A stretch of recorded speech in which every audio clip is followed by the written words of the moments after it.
Hello ka-ading! Magandang araw sa inyo. Go lang tayo sa buhay for today's video. Tara, mag-aalmusal muna ako. Mag-almusal na rin kayo. Yan ang umpisa ng araw ko. Maaga ako nagigising. Inuunahan ko ng gising si Baby JL para makakain ng almusal at magawa ko yung mga dapat kong gawin. At syempre, Milo tinapay, pampagatas. Aha, grabe naman makabendang baby. Ganyan yan siya. Makanood nga muna bago simulan yung daily routine namin ni Baby.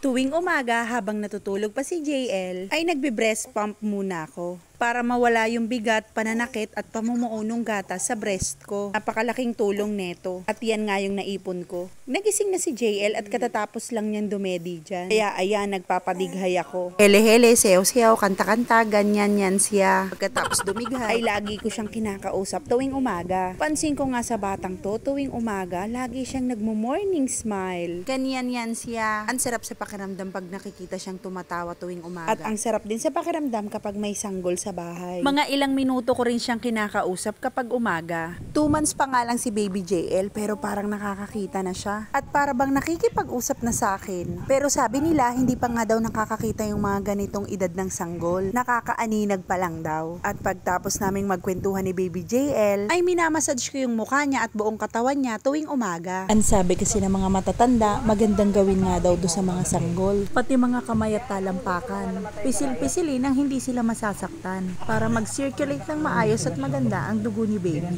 Araw-araw tuwing umaga ay ganito yung senaryo naming dalawa. Ginawa nga akong masahista, ganyan yan siya. Buti nga nasa mood ang bata at hindi naiyak habang minamasahe ko.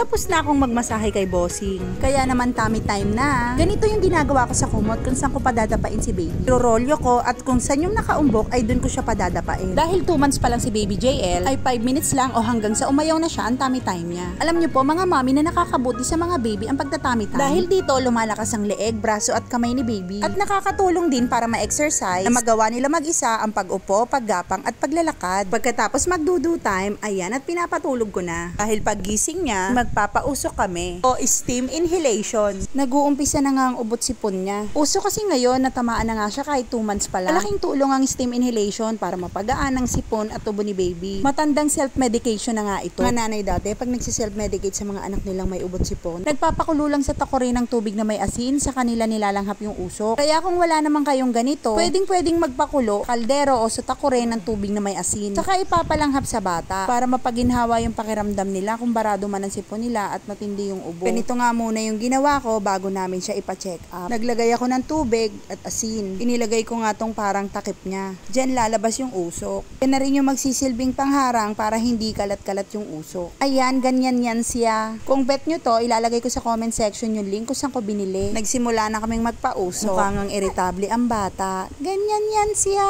Habang nagpapausok nga siya, ay nire-ready ko na yung pampaligo niya. Ayan na siya, nakaligo na. Ganyan yan siya, nakasimangot.